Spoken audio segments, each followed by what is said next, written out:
Good morning, everyone. It's Wednesday, January 29th. I'm Jasmine Anderson. Happening today, suspected Gilgo Beach serial killer Rex Heuermann is expected back in court. There's a pretrial hearing in the case in Riverhead. Last week, Heuermann's attorneys asked the judge to try charges related to 3 of the women whose bodies were found at Gilgo Beach separately from the remaining 4 alleged victims in the case. The Massapequa Park man has pleaded not guilty to killing 7 women.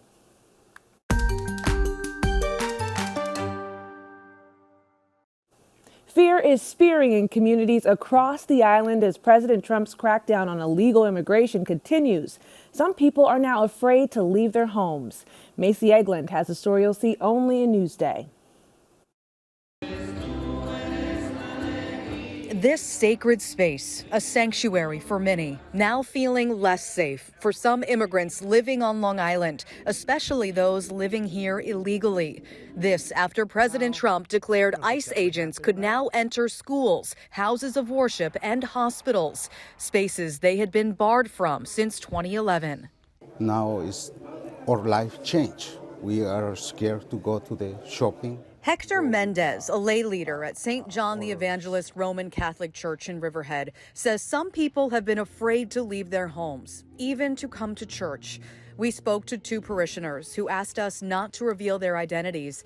They say they've been living in Riverhead without the proper paperwork for decades. Everybody is scared about that because we like to stay here. We like to work and we are with family. We have to be careful about it because we never know what's going to happen. President Trump has vowed to deport millions of people living in the country illegally. Local advocates say it's putting added pressure on a community that's already struggling. Especially all those people who work in farms, they don't make a lot of money, It's not easy for them. The church is now providing information to parishioners about their rights if they are approached by immigration agents and encouraging them to lean into their faith. My faith is tell me go there. I'm gonna take care of you and your family. That's why I just came here. Records show an estimated 11 million people are living in the U.S. without legal documentation. Reporting for NewsdayTV, I'm Macy Egland. Macy, thank you. Read more about this story on Newsday.com. Click Get More below the Newsday TV video box. Buyout offers for all federal employees. The Trump administration is offering millions of workers the opportunity to leave their post voluntarily and receive about 8 months of salary. They have until February 6th to make the decision. The move is aimed at shrinking the U.S. government. A temporary reprieve for Long Island nonprofits, social service groups, and other recipients of federal funds worried about President Trump's potential freeze on money to the programs. A federal judge paused the order until February 3rd to consider its complicated ramifications.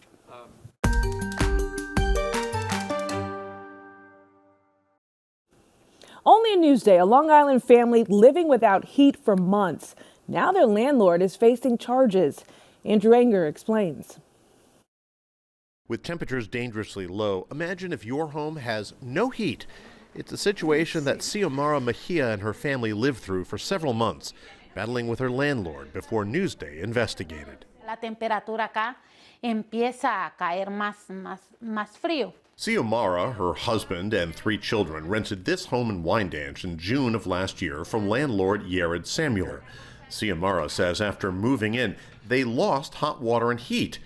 They complained to the landlord, who she says told them, Ellos dijeron que sí, se arruinó la boiler, no tengo quien la arregle, dijo. Xiomara says she contacted the town of Babylon, Suffolk County Health Services, even filed several police reports without much luck. She eventually stopped paying rent and was served eviction papers. Samuel's attorney, Glenn Nugent, told Newsday on the phone that his client, the landlord, acted lawfully and that the parties in good faith agreed to resolve it. However, Xiomara still felt the heat and hot water was turned off to force her out, something that's illegal.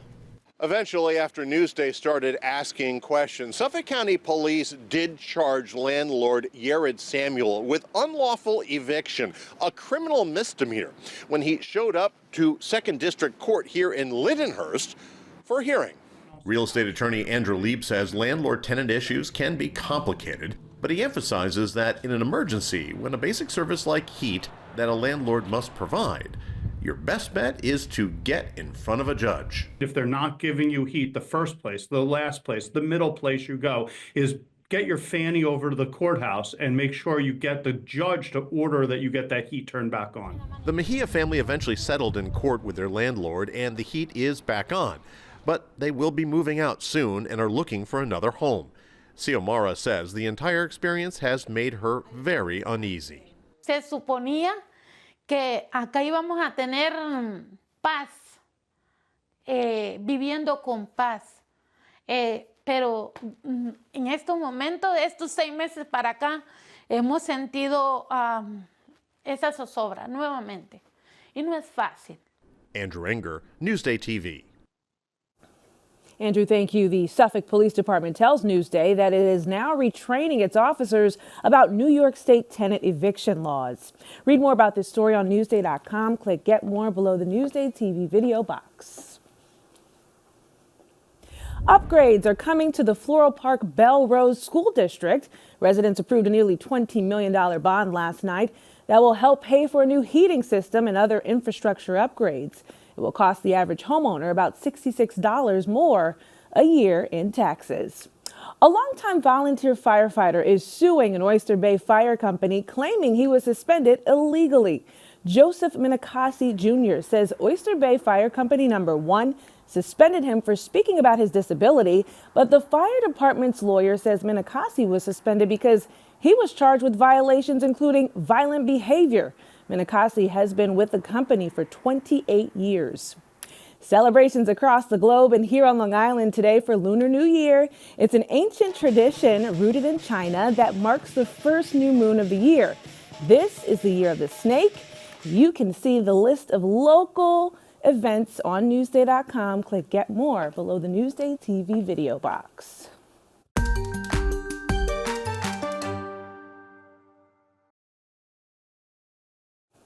A unique local hotspot to get in shape while having fun. Macy Egland has your back with your fitness fix.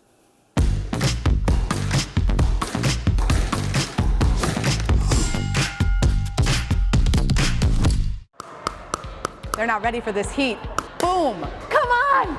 Oops! If you're looking to get fit but need something low impact, this might just be the thing. Pickleball has become incredibly popular over the last few years as a sport that really anyone can play. I'm not a sports person, never played anything in my life. I just found it fun and easy, and the people in the pickleball community are amazing. We have people as old as 85 playing and as young as 12 or 14 years old. We offer a cushioned surface underneath the hard surface, so it's a little more forgiving on the joints, the bones, and that's part of like the multi-generational aspect. Yeah. You're not crushing the ball on your grandkid, right? So it's an underhand serve. Well, I mean, you could. Pickle N Par opened up their first location in 2019, offering players an indoor option, as well as one-on-one lessons and tournaments. Great for anyone who loves a little friendly competition. Let's do this. You ready? You better get ready. All right, there we go. We just laugh, whether you do good or bad, and we're getting a workout, and I'm actually noticing how many calories we're burning, but it's all about the fun. Boom! It's coming. Oh! Or try golf as another low-impact option. Play a round of 18 virtual holes with friends or start as a beginner. And there's a lot of stress and pressure with the people coming up behind you on the course. So it's a calm, intimate setting where, you know, our pros from Pure Strike can really provide an excellent avenue for you to improve your game or to learn the game. Both low-impact options that'll keep you moving toward your fitness goals and maybe make some friends along the way. That was so fun. Reporting for Newsday TV, I'm Macy Egland. Now that's a fitness fix that I can get with. Thank you, Macy. See more exclusive ways to get your fitness fix on Newsday.com. Click Get More below the Newsday TV video box.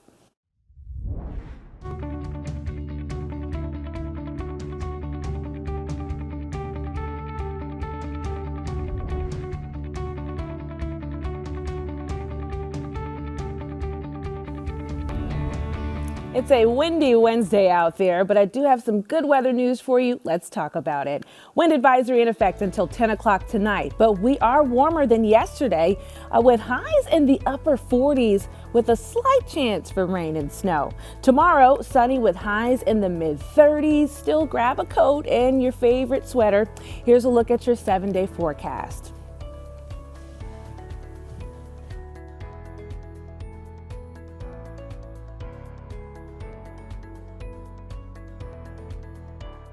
Long Island weather is brought to you by PTRC. I'm Jasmine Anderson. Have a wonderful Wednesday. Thank you so much for watching.